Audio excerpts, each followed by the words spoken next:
It's an interesting time for business. Tariff and trade policies are dynamic, supply chains are squeezed, and cash flow, it's tighter than ever. If your business can't adapt in real time, you are in a little bit of hurt. So how do you get full visibility and adapt in real time? Over 42,000 businesses trust NetSuite by Oracle, your AI-powered business management suite. It brings accounting, financial management, inventory, and HR all under one roof. NetSuite is the #1 cloud ERP for a reason. It's your single source of truth, giving you the data and control you need to move quickly. Real-time forecasting helps you move into the future with confidence, and with AI built in, you can automate the busy work and focus on strategy. NetSuite helps you see what's stuck, what it's costing you, and how to pivot fast. If I were running a business with a lot of moving parts, I'd use NetSuite for full control over everything. Tame the chaos with NetSuite. If your revenues are at least in the 7 figures, download the free ebook, Navigating Global Trade, 3 Insights for Leaders at netsuite.com/SPI. That's netsuite.com/SPI. The perfect product launch. It's the goal for every brand marketer. High heat, fast sellout, and fans posting recipes like trophies. What do Sydney Sweeney's soap drop, Taylor Swift's tickets, and your next launch have in common? Well, they're not bought, they're bragged about. Fanfare turns your drop into a moment. Fanfare cues real fans, blocks bots, and builds launch experiences worth screenshotting. Want hype without the heartbreak? Get Fanfare's 5-step hype drop playbook with our proven success formula and make your next launch unforgettable at fanfare.io/playbook. Again, fanfare.io/playbook. Hey, I get it. You've worked really hard to build up your business, and it's doing great. So great that you need help now.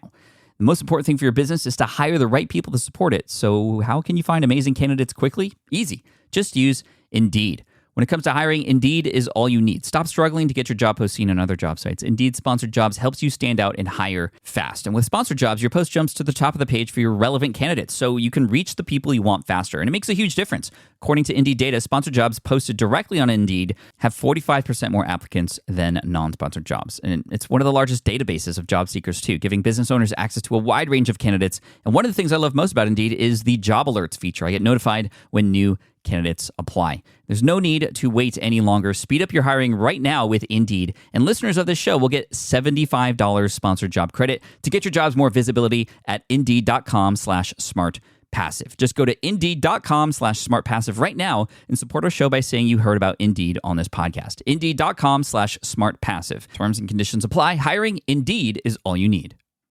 Hey, Team Flynn, really quick here before we get started with this episode. We do talk about some pretty heavy topics in this episode. We don't explicitly mention anything, but it may... I just wanted to give you that warning. I mean, that's not what this episode was about. However, it starts with an origin story that has some dark moments, and I just wanted to let you know up front that that's coming and just to warn you a little bit about that. But I promise you it comes out on the other end just amazingly. And I'm just very thankful that you're here and my special guest is here. Today, we're speaking with Mark Bowness from We Build Tribes, and you can look that up on Facebook if you want to check out his community. But he was just in a deep, dark place at one point and was able to, thanks to building tribes, come out of that, and he now is a motivational speaker. He teaches people how to find and build purposeful tribes and leave a true legacy that helps others. And just a lot of tactical stuff in here as well, but a lot of motivational stuff too. But it does start with a little bit of a dark story, and I just wanted to be upfront with you about that. But very thankful that Mark's on the show today. You know, the big lesson here is that sometimes it may take something very difficult for you to see the light on the other end. And truly amazing things happen when we often are in the middle of some struggles. Like, you know, I felt like me getting laid off and falling through a little bit of a depression as a result of that led me to the amazing paths in life that I'm on now. And very much same thing happened to Mark here as well. So excited to get into that and just share his story with you because it's definitely very, very inspiring. But before that, let's get to the intro. Here we go. Welcome to the Smart Passive Income Podcast, where it's all about working hard now so you can sit back and reap the benefits later. And now your host. His podcast has been listened to for more minutes than years since the earth was formed, Pat Flynn. Still using a copy-paste website? Break the template trap with Framer. Whether you're overwhelmed by traditional site builders or frustrated with cookie-cutter designs, Framer gives you the freedom to create a site that's professional, polished, and uniquely yours. Framer is the design-first, no-code website builder that lets anyone ship a production-ready site in minutes. It's free to start, allowing you to browse hundreds of pixel-perfect templates or even design something on your own on a totally blank canvas. Add bold animations like appear effects, text effects, parallax scrolling, scroll animations, looping animations, and much more in seconds. The built-in AI handles the heavy lifting, generating starter layouts, and can even translate your entire site to any language. Ready to build a site that looks hand-coded without hiring a developer? Launch your site for free at framer.com and use code SPI to get your first month of pro on the house. That's framer.com, promo code SPI. Framer.com, promo code SPI. Rules and restrictions may apply. Hiring shouldn't be a hassle or a drain on your budget. Upwork is your one-stop shop to find, hire, and pay top freelance talent, saving you time and keeping costs in check all in one place. Companies at every stage turn to Upwork to get things done and find more flexibility in the way that they staff key projects and initiatives by assessing a global marketplace filled with top talent in IT, web development, AI, design, administration support, marketing, and more. And I've personally used them myself and can vouch for them. Posting a job on Upwork is easy. With no cost to join, you can register, browse freelancer profiles, get help drafting a job post, or even book a consultation. From there, you connect with freelancers that get you and can easily hire them to take your business to the next level. Upwork makes the entire process easier, simpler, and more affordable with industry-low fees. Post a job today and hire tomorrow with Upwork. Visit Upwork.com right now and post your job for free. That is Upwork.com to post your job for free and connect with top talent ready to help your business grow. That's UPWORK.com, Upwork.com. Go there now. You know, I realized that, with that little message up front, sort of in juxtaposition with my intro, might be a little weird. But you know what? Hey, this is SPI, and you're part of Team Flynn. I'm just so thankful you're here. Make sure you subscribe to the show if you haven't already. But yeah, I'm not even going to describe what happens because you're about to listen to it. Here he is, Mark Bonus. You can find him at markbonus.com.au, or also just look up We Build Tribes on Facebook. It's amazing. Here we go. Mark, welcome to the SPI podcast. Thanks so much for joining us today. Thank you so much for having me. I've been such a huge fan of your podcast, so it's awesome to be here, Pat. No, I appreciate that. For people who are now hearing your accent, can you tell everybody where you're from? Well, I'm originally from the UK, and I've lived in Australia for about 7 years now, so it's a bit of a mix. That's awesome. And I know you've done so much work helping people all around the world, helping them build tribes, take their expertise and turn them into communities, something I truly believe in and I know is so important today. I touch on these topics of community and superfans, as you know, and I'd love to dive into that and strategies. And I also want to dive into a lot of your mindset around sort of expanding outside of our business, thinking much bigger beyond ourselves. I even need some help and coaching related to that as well, because oftentimes we entrepreneurs, we don't even know what's possible. But I think a lot of this has been unlocked for you because of things that have happened in your past that are quite traumatic. And I'd love to, not spend too much time there, but I think it's important to paint a picture of who you are, Mark, and how you've become who you are today. So why don't you take us kind of back to the beginning of when kind of all this started for you and kind of paint a picture for us on the journey you've had so far? Yeah, awesome. Thank you. So I've always been an entrepreneur. I've always had that mindset, even at school, when like primary school. I used to create these quizzes and literally give them out or charge the students, friends to take part in this quiz. And the money came together and part of that money would be prize money and the rest would be taken from me. I've always had this crazy mindset. Wait, that's cool. What age are we talking about? Like, how old were you? We're talking like 10. What was this quiz? Like, I'm curious. I used to create these. It was like they had to answer these questions, these 20 questions. Obviously there was no internet back then, but It was just random facts about the world. And then they would all hand these quizzes back in. And then I would, see who the winner was and they would win a prize and I would keep the rest of the money. It's just always been on my mind. So that kind of formulated a lot of my ideas moving forward. And we'll get to that in a minute. So I was one of 6 children, brought up in a Christian environment, heavily Christian environment, which was awesome. And I got married. I studied a degree in theology. So really kind of looking at religion and the Bible. And that was incredible because so much of religion and theology has an impact on communities and how the world has been built, whether it's the education system, the health system. So that was awesome. But then I had this kind of rock bottom moment, I would call it, where my marriage ended.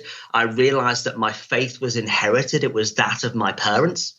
And So I was struggling with my identity, and I got to this place of really, well, nearly doing something that I would have regretted and would have impacted those that loved me, in a very desperate and deep way. Wow. And we don't need to get into the details of that, but I'm just curious to know a little bit about sort of what goes through a person's mind, because I think the better and more we can understand this, the more we could even potentially help others who might be in a similar situation. So, I think that it's easy for us to go, oh, it's keep your chin up and, everything's going to be okay. But truly what might be going through a person's mind kind of in rock bottom mode. And I've had my own experiences with sort of, some kinds of rock bottoms in my life related to relationships, related to my job being lost, and those never feel good. But, I'm curious to know, like, what goes through a person's head and how does one come out of that?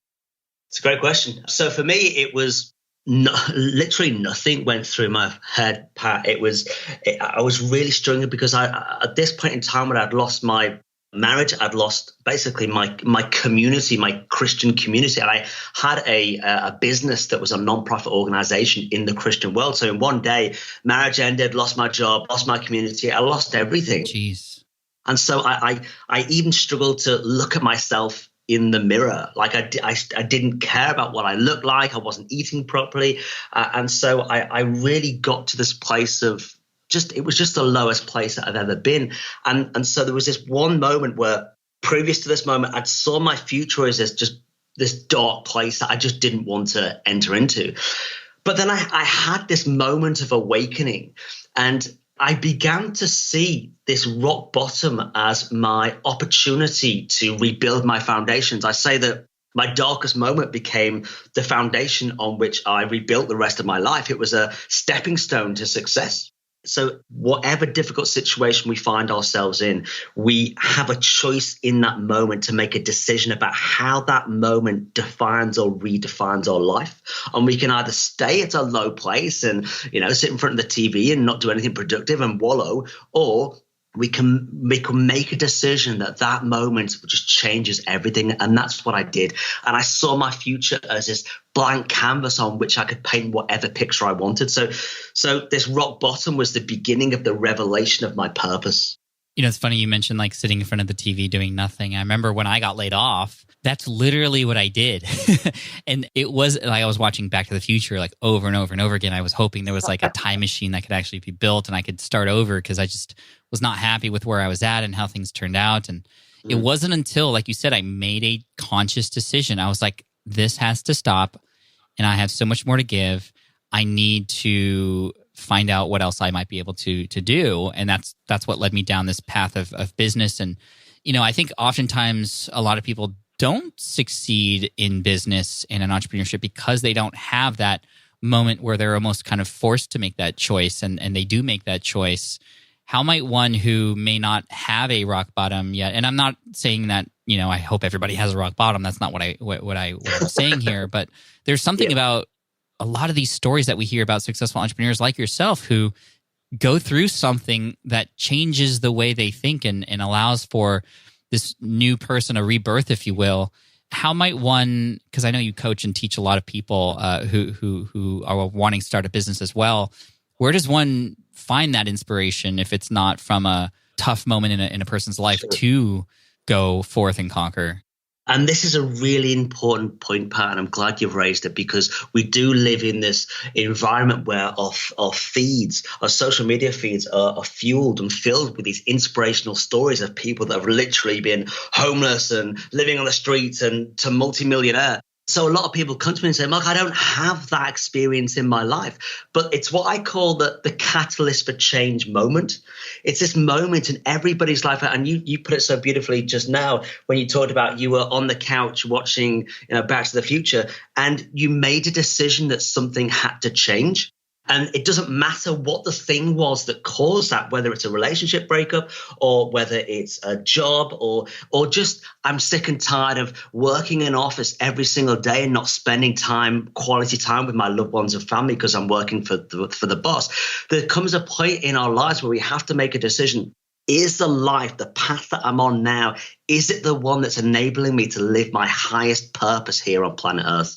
So when you hit rock bottom and you had this choice and you chose the path that you're on now. What were some of your first steps and how did you kind of take this newfound energy and actually turn it into something?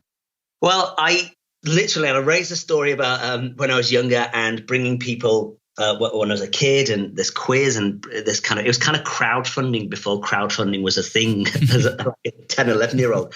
And I had that kind of idea again now.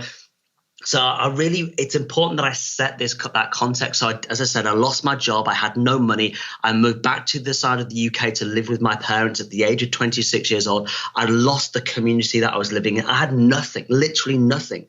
But I realized genuinely that I have all the resources within me to achieve anything that I want to achieve in my life. That was the realization that I had. And so I don't know if you remember, do you remember $1 Million Homepage, Pat? Yeah, I do. With all the like, there's like 1 million pixels, and he was selling each pixel for like $1. Exactly. So it was at that time, Alex Chu, and it was in the media everywhere. And this was just making my mind go crazy that this guy was sitting there refreshing his PayPal, and all this money was just coming in. And again, this was before the idea of crowdfunding. So I kind of wanted that experience, and I knew that I wanted to create a crazy idea that had this unique pull to it. So I started thinking about islands. I literally was thinking about islands, and part of that was escapism because of the situation that I was in.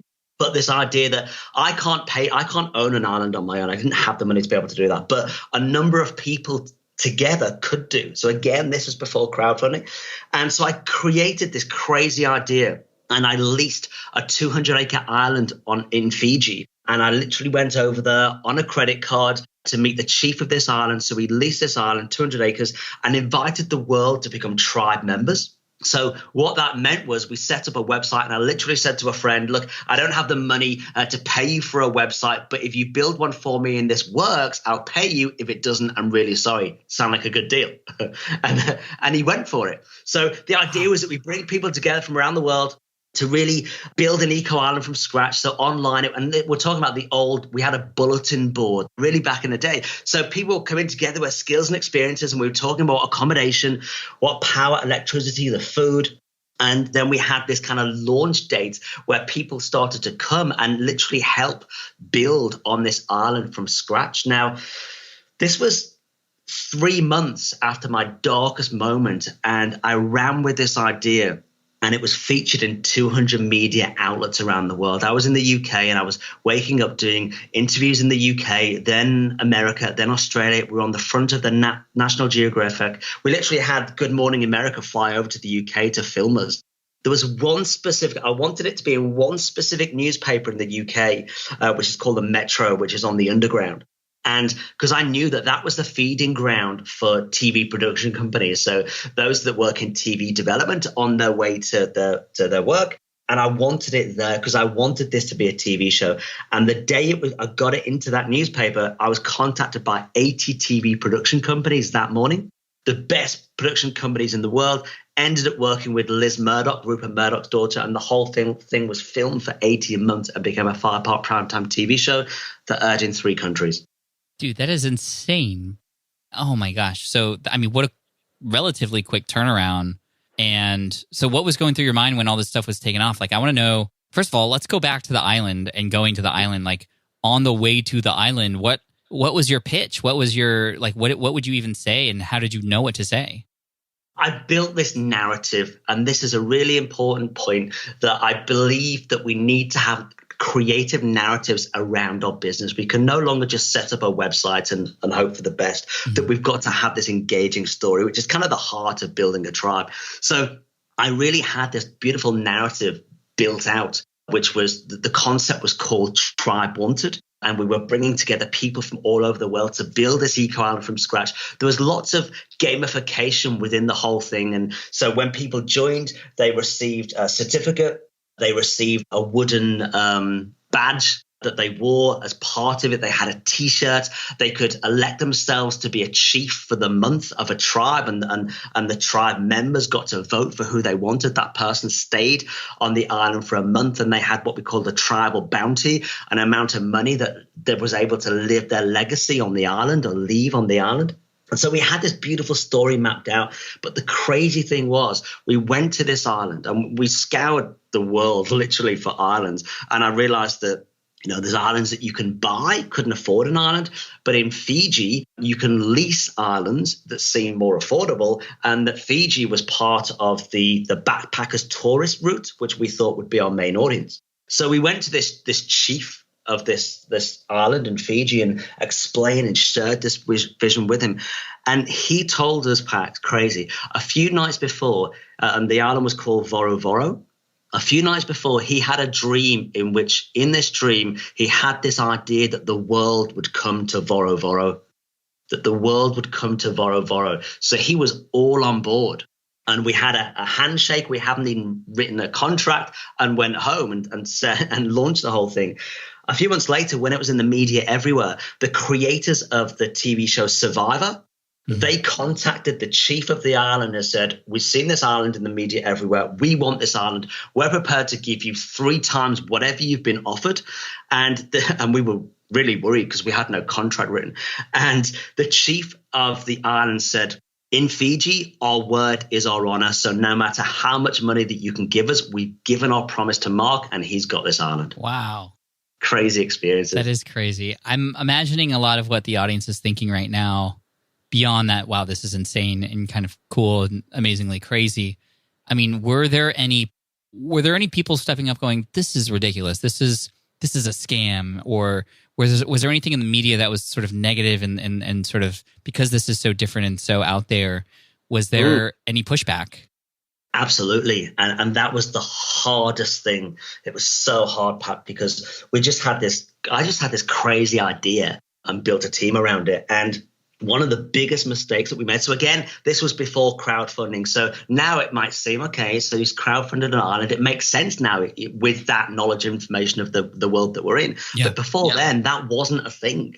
And so we made a big mistake where on our blog, we were posting upcoming media that we were going to be on. Right. So we weren't aware of what was happening behind the scenes. We were posting, this media that we were going to be on. We were about to be on, I think it was Today Show in the US. It's either Today Show or Good Morning America. And some guy with an unknown website that nobody was hitting whatsoever saw that we were going to be on this high profile American TV show and started to write an article that was SEO keyworded up like crazy, talking about how it was a scam and how we're just taking people's money, that no island exists, and they're going to, anybody that falls for this is crazy. So the moment we were on TV in the US, people were turning to Google. He was getting hits like crazy. And of course, the internet does what it does best. And lots of people started to replicate that information. So I started with this is a great thing. We're building an eco island. We're helping these amazing people in Fiji and all the most positive intent in the world. And yet that dark side of people doubting and not wanting to see something succeed and maybe genuinely thinking that we were scamming because there was no such thing as crowdfunding. So it was an incredible experience to be on this high-profile TV show, and yet underneath we were peddling like crazy to understand how we kind of handle the damage of what blew up online. For those who still aren't clear, and if a person were to come to you and go, hey, Mark, tell me why this isn't a scam. What is it that you were actually selling there, and how were you getting people involved before we move on? Yeah, so Pete, and it may have sounded like a scam to start with. People were paying to have time on the island. So they could stay there for 1 week, 2 weeks, 3 weeks. And we're talking about $200-$300 for a week. And they got to take part in this development of this eco island from scratch. So this is an idea that had never been created before. Nothing else existed like it. So in some parts of the media, we were likened to timeshares. Others said that this could be like, Lord of the Flies in real life, looking back on it, I understand that. But we knew what we were seeking to build here. And we were having people were buying. We did have that experience of PayPal was going crazy. And so we knew that all we had to focus on was making it happen. And that day one where the island was opened, and we literally had media from around the world on day one on the island to prove that it was real. That's so cool. Yeah, I just want to make sure in case anybody ever thought that, listening to this, that this was just some sort of made up thing and there was nothing actually there. I mean, you were providing some incredible experiences to not only go to the island, but almost feel like they're a part of it and own it. And I love that. Absolutely. And just to clarify that, the goal was ultimately we gave $1 million away to the local Fijians. We employed a significant number of Fijians that in the north of Fiji that would never have employment whatsoever. And at the end of it, we gave the eco resort back to them so that they owned it and had it. So there was so much good that it did do. That is so amazing. And so what did that experience unlock for you as a person who had been recently sort of hitting rock bottom? And what was your next move from there? Yeah. So for me, it was about community. I realized that I'd lost something so special to me being in a Christian environment, a Christian community earlier on. And I that sense of community and belonging and knowing that you can turn to people and be around people that loved you and cared for you. We replicated that in this Tribe Wanted experience, an amazing global community of like-minded people. But what really fueled me was the fact that I did have this tough moment in my life. And there are many people that do have tough moments and they don't have a community. They don't have people around them. So I wanted to apply all of my skills to helping the most amazing people to build their tribes. I realized that no matter what experience that we have in life, whatever it is, whether we've lost weight or whether we've quit our job to set up a business or whatever we've done, that in a world of a population of 7.5 billion people, it's my belief that 10,000 people this morning woke up shedding private tears because they need a solution to their problem. I have that solution, but they just don't know that I exist. So I had this concept, if I can help coaches, consultants, experts, mentors, thought leaders, subject matter experts that are helping people from all walks of life to build communities for these people, then I can live and lead this incredible legacy on planet Earth. So that's what I turned my experience into. And started a community on Facebook called We Build Tribes and started growing that to help people to build their tribes. Love that. And I agree. I think tribes are absolutely important, and they're the support system. They are the idea generation system. They're everything, especially to us business owners. And you had mentioned already a very important tip that I think is important. I'd love to go into more tips on how we can better build our tribes and support our people and thus in turn have them support us as well. You had mentioned the idea of a narrative. Can you explain a little bit more about exactly what that means and how a person can find what that narrative is? Because I think a lot of people, for some of us, like myself, having lost a job and then started a business online, that's a very clear narrative and I just lived it. You, Mark, obviously have one of your own as well that you've perfected and is a large part of your story and why people come to you. How do we create our narrative and why is that important? Yeah, I believe so lots of people just set up a business and without understanding the depth of the story behind it, whatever that story is. And I really believe that we each have a purpose. Mm-hmm. And that we can choose that purpose. I'm not necessarily saying it's preordained or anything like that, but we can choose to achieve something here on planet Earth. So I really encourage people to dig deep into that. What is it that I want my legacy to be? Now, I mean that as a genuine question without worrying about, is this an idea that people will buy? All those external, how do I market this? Where do I kind of reach an audience and what products do I sell? Before we confuse everything, what is it that I would love to leave as a gift on planet Earth? And once we start digging deep into that, we usually find that it's based upon the experience that we've had. So whether it's, as I say, whether it's to help people to quit a corporate job and to launch a business, or whether it's to build local community and support homeless people, or whether we've overcome something in our own relationships. So, for example, we've overcome maybe an affair in our own relationship and we want to help other people to do the same. We all have this sense of wanting to contribute to the world in some way. And once we dig into that, that's where the start of our narrative comes from. I love that. And then how might that narrative show up? Obviously, if you're a guest on another person's podcast, where might it make sense to place that narrative? I know how important that is. I mean, I've perfected my narrative over time, and that's the basis of the culture for the entire brand in and of itself. Where else might that show up so that people can see it? How do we get it out there? Well, I kind of want to over talk on the narrative first, and let me explain this. So the narrative and the journey. What is the journey that you're taking people on? I really believe 2020, moving forward, we've got to focus on customer experience.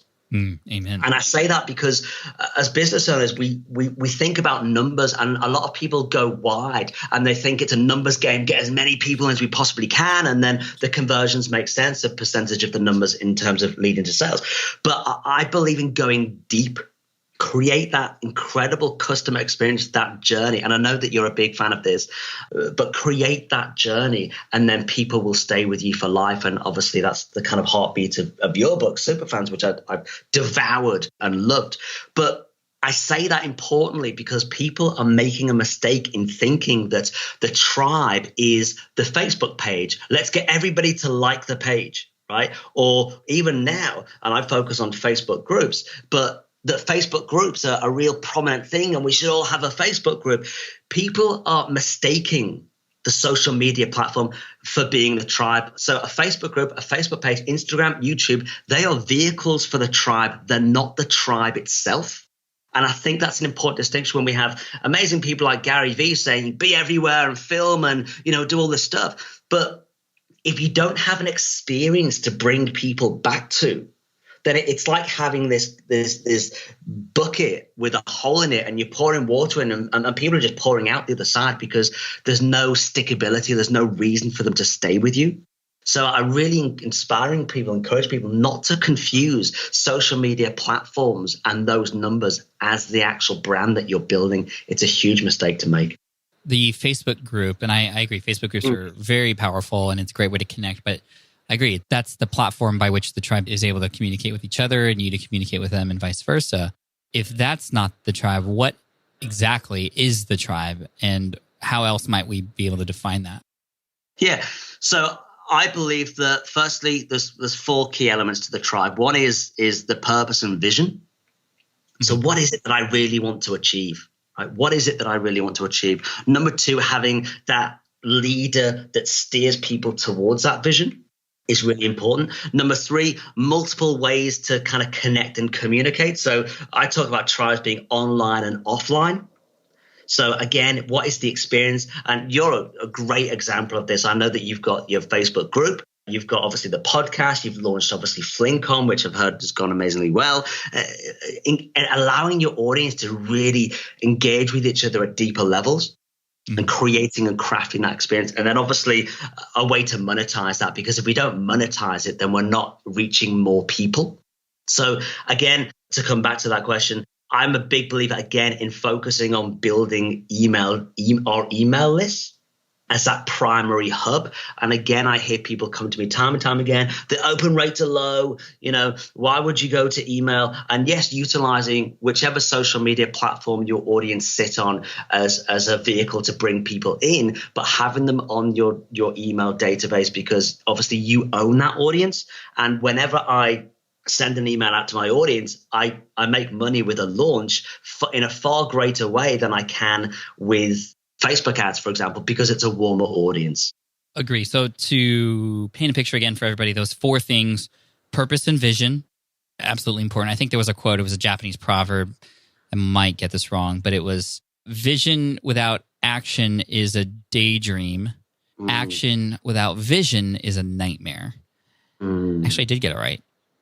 But anyway, all that to say, you have to have a vision and a purpose, or else the work you're doing is just, it's for what reason? It's just a nightmare. You're going to waste your time. You're going to waste your money, your energy, your capability to help and serve people in a purposeful way. So thank you for that. Number one, purpose and vision. Number two, a leader. And I want to dive a little bit deeper into that in just a minute. Number three, connect and communicate. You said online, offline. I love the fact that you mentioned it and dropped email, because that's something that's so important to my business. I think that's one of the only sort of platforms we can still have some control over. And even though, yes, open rates, click-through rates are things, and that's a struggle and fighting with everybody else's noise out there, but you still own that list, and it's up to you to create subject lines that get open, to set that expectation that every email is going to be worth opening, et cetera. And then number four, monetize. I'm glad you mentioned that. I want to talk about that to finish off today. But let's talk about the leader. That's you listening, and you, Mark, of course, and myself from my tribe. What are some of the biggest mistakes that leaders are making that actually suppress the ability for the tribe to feel more connected. I know that there are great leaders and there are not so great leaders, but there are leaders. What makes a great leader? What are the mistakes that bad leaders are making?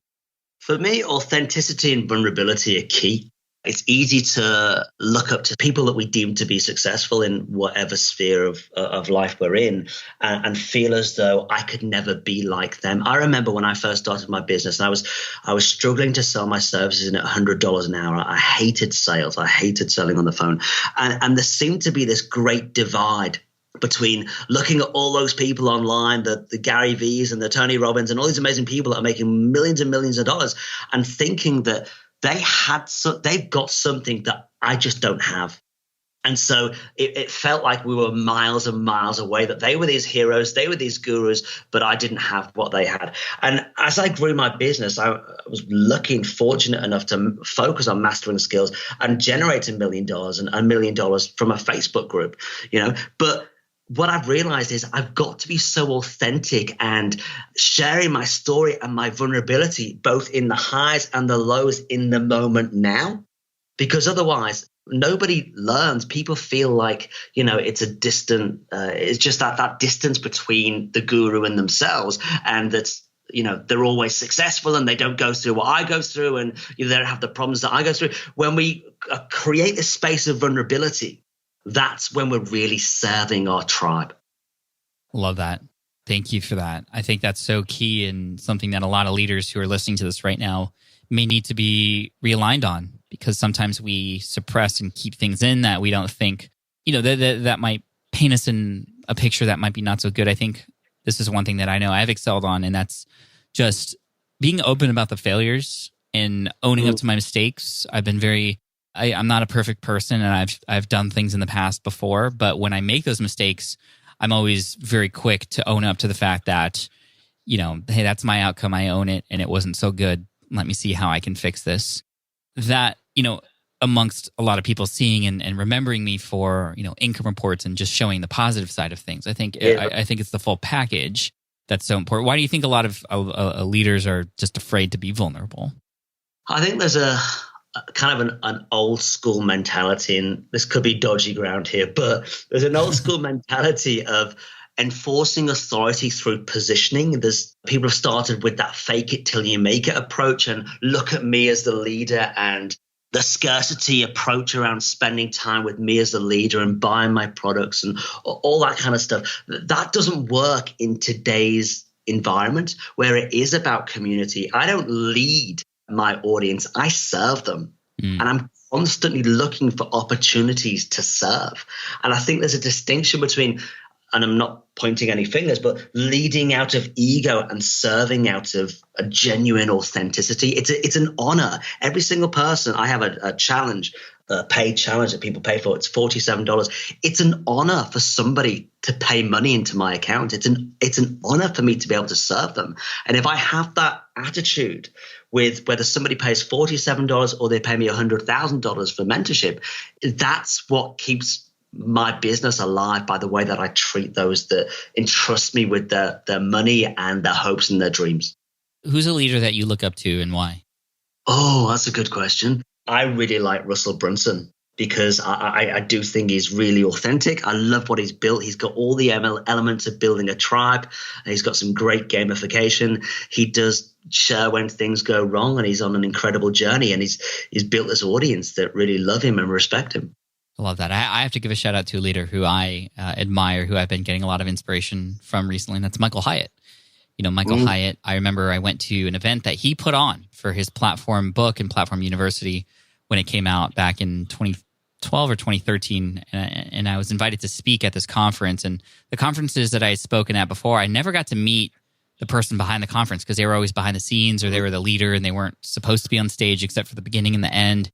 But when I saw Michael, he was in the audience learning from everybody who was speaking at his event.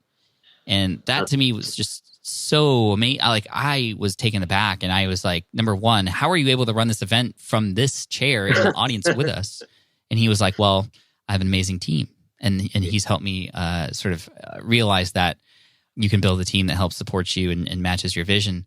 But at the same time, I also saw a person who was a leader who was also there to learn. And to see him in the audience taking notes from all of us on stage and being engaged with us in that way, I was just like, wow, a leader doesn't have to know everything.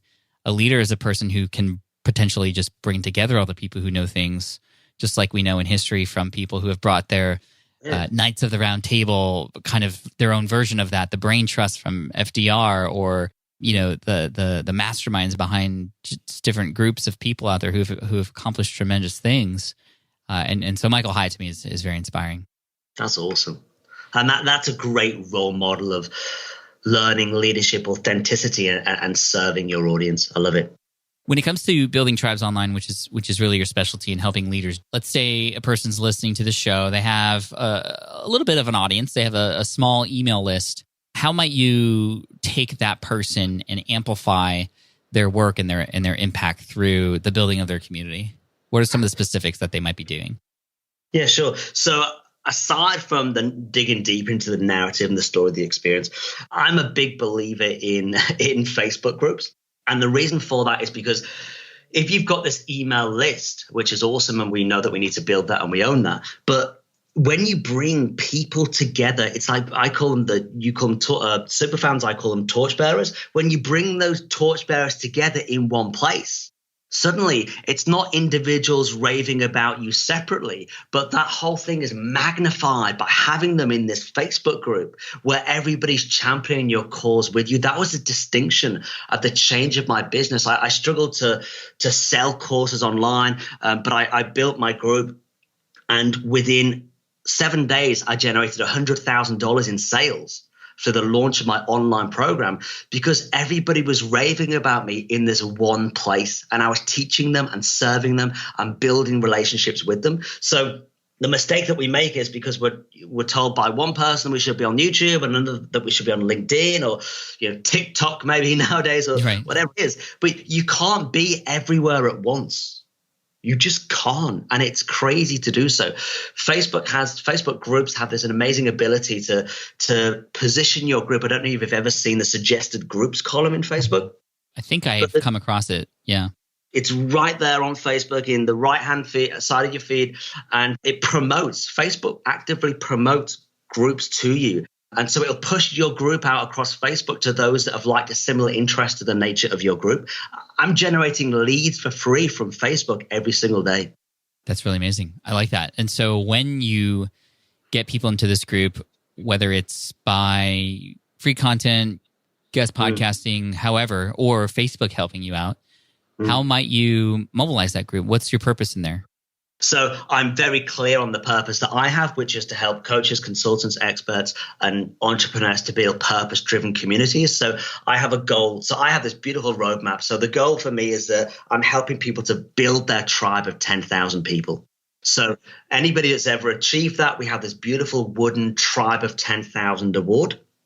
It's a beautiful award. I had a client that hit 20,000 people in his tribe in 6 months. I've got this amazing lady, Naomi and Matt, and she works with parents who have children on the autism spectrum and built a tribe of well over 10,000 people. And it's a daily community that serves and supports one another. It's incredible. So it's so humbling to be a part of this. But I share this journey in the group. And so along the way, there's various awards. So, launching your tribe, they get a certificate for launching their tribe. They get a certificate for the first 100 people, or making a first sale, or appearing in the media, or writing their book, or launching a podcast. But there are these goals that we celebrate together, because the ultimate goal is to build a purpose-driven community that increases our income and our impact. So I want to create a different experience than just another Facebook group. Yeah. I'm resonating with that, because I know that, I have a good friend, Chris Tucker. He always awards the top sort of youpreneur member of the year. I know some other people who have awards and certificates for people based on their achievements. And that's something that I and my team haven't ever really done, other than just the congratulatory remarks here and there, which is where you can get anything, which you can get anywhere kind of if you're in a part of a group. And so that's inspiring to me. I mean, the fact that you have a very, very clear purpose. Hey, let's get you to 10,000. And when you get there, you get notified about it. You get spotlighted about it. Your other community members, I'm sure, who aren't there yet, inspired and motivated to get there. Those who have been there already can congratulate and welcome sort of a new member. I know that, for example, ClickFunnels has like a 2-comma club, and that's what they call it. And it's like that's what you kind of try to achieve when you make $1 million and using ClickFunnels or something like that. And man, I think all of us can do a little bit or benefit a little bit from just brainstorming about those sort of. And it's not just about like giving away rewards, but it's more about the symbol that award sort of marks for the purpose within the Facebook group. So for a person who might have a Facebook group or is starting to think about one, how might we begin to think about how to better spotlight our audience? This is something I touch on in Superfans, but you're doing it and you're crushing it. How might we begin to think about doing that better? Yeah, I think firstly, I would go into everybody else's or lots of other groups and have a look at the experience within those groups. What we need to be very aware of right now is that there's going to be a huge push towards groups, and there always is. And so from an end user's point of view, if I was just to request to join a group, there's a mentality of, oh, it's just another group, as I say. So what is that experience that we can craft and we can create from day one? So that we have a beautiful, as soon as they come in, we have an introduction, a beautiful welcome message. They get a free gift. They're taken onto our onboarding email sequence straight away, but we ask them to introduce who they are and what they want to achieve in the world from day one. It's all about them. And then I'm not worried about engagement. So we live in right now in this kind of clickbait world where you see this really stupid post, which is like, post a comment below of the third picture that was on your phone. And it's just ridiculous. I'm all about how can I give value to my audience in line with the goal that I've shared with them, so they know that the goal is for me to help them to build a tribe of 10,000 people, to transform 10,000 lives. They've seen the journey, the picture, the roadmap. They actually download the journey to 10,000 roadmap, and they can tick at each level off, and they get a certificate at each level. So as I say, it's crafting that experience, and then instantly, how can I take this offline too? Because I believe it's so important that we take our communities offline as well, so we really embed that experience in a real world way. Man, that's so good. I mean, I just want to unpack so much more, because obviously this is just one little snippet of all the kinds of things you teach and offer. And I know you have the Facebook group. Is that something that we could potentially invite some of the listeners into to kind of experience firsthand what this might be like? Absolutely, yes. So we're about to hit 32,000 people now, which is incredible. And yeah, so it's called We Build Tribes on Facebook. We Build Tribes. If you search that, you'll certainly find me. Cool. Mark, this is amazing. And where else? Maybe just go there and they'll find out more from you and all the things you have to offer. So We Build Tribes, just look that up on Facebook. You'll find the community there, and you'll pay very close attention to just how the experiences are there versus other groups that you might be in. And I'm gonna pull a page out of Mark's book and learn from him in this regard as well. So Mark, thank you so much for coming on, sharing your story, being vulnerable and encouraging all of us, no matter what level we're at, or even if we're at rock bottom, that things can massively change for us. And just congratulations, and please keep up the great work, because you're doing some amazing stuff out there to create these purposeful, driven brands and create these leaders who know how to do it right. So thank you so much. And thank you so much for having me, Pat. I loved your book, Superfan. So if anybody hasn't read it yet, I encourage them to do so. I devoured it, loved it. Thank you, man. Appreciate it. No worries. Thank you. All right, I hope you enjoyed that interview with Mark Bonus. Again, We Build Tribes on Facebook if you want to check him out and see what he's up to, and just the amazing and engaged community he's built as a result of this, and just the authenticness and the idea of leaving a legacy just speaks so much to me. So Mark, thank you so much for coming on and being open and vulnerable, and just, I know it's difficult in those times early on, but hopefully we all see that you are doing such amazing, bigger, better, more impactful things now, and we thank you for that. So Mark, you rock. And if you're listening to this, you rock too. Thank you so much for being a part of Team Flynn, for listening to this episode, for subscribing to the show. We got a lot more great stuff coming your way this year. I know it's just the start of the year here, but oh my gosh, the lineup is incredible. So please, if you haven't hit subscribe yet, please do that now. You can even go back and listen to some of the episodes in the archive. And I want to take a moment just to thank you so much, and especially to everybody who has left a review on the podcast on Apple. I appreciate you so much. Cheers, take care, and as always, Team Flynn for the win. Peace. Thanks for listening to the Smart Passive Income Podcast at www.smartpassiveincome.com.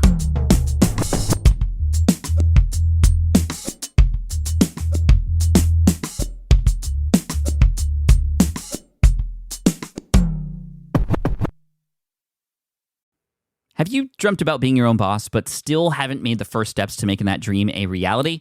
Well, I get that. Starting a business can feel super overwhelming with legal forms, paperwork, finances. It's a lot. And that's why I'm excited to tell you about Taylor Brands. Taylor is a complete business builder designed to make launching your business simple and stress-free. You can register your LLC in just minutes, keeping your personal assets and the business assets separate from day one. From there, you get access to everything you need to get off the ground. Legal documents, licenses and permits, invoicing and bookkeeping tools, and even a 100-day business coaching program, all designed to help you hit the ground running. You'll also get a free, personalized business plan, branding tools, and so much more. And of course, listeners of this show get an exclusive 35% discount to get started. All you have to do is head to taylorbrands.com/SPI. That's TAILORBRANDS.com/SPI. Stop dreaming, start building with Taylor Brands. Hey, fellow podcaster, does this sound like something you've experienced? Record your podcast episode on one platform, download the files, edit in another app, then fire up a different tool just to create these social clips. Well, it can be clunky, time-consuming, and frankly overwhelming, especially for creators trying to grow. And that's why I'm excited to tell you about Riverside. Riverside is the all-in-one platform. Record, edit, and repurpose your podcast content all in one place. You just log in, record with your guests no matter where you are in the world, and just like that, studio-quality audio and high-resolution video. We use Riverside here at SPI as well now. With built-in AI, I can automatically clean up my audio, saving myself so much editing time, and it can even auto-generate clips to make promoting the show a breeze. And with Magic Clips, I can grab the best moments and repurpose them as short-form video, perfect for YouTube Shorts, TikTok, or Instagram, without re-recording a thing. So if you're tired of juggling tools and want a faster, simpler way to create and scale your content, it's time to try Riverside, built by creators for creators. Just go to smartpassiveincome.com/Riverside and use code SMART to get 1 month free on the Pro plan. That's smartpassiveincome.com/Riverside, promo code SMART.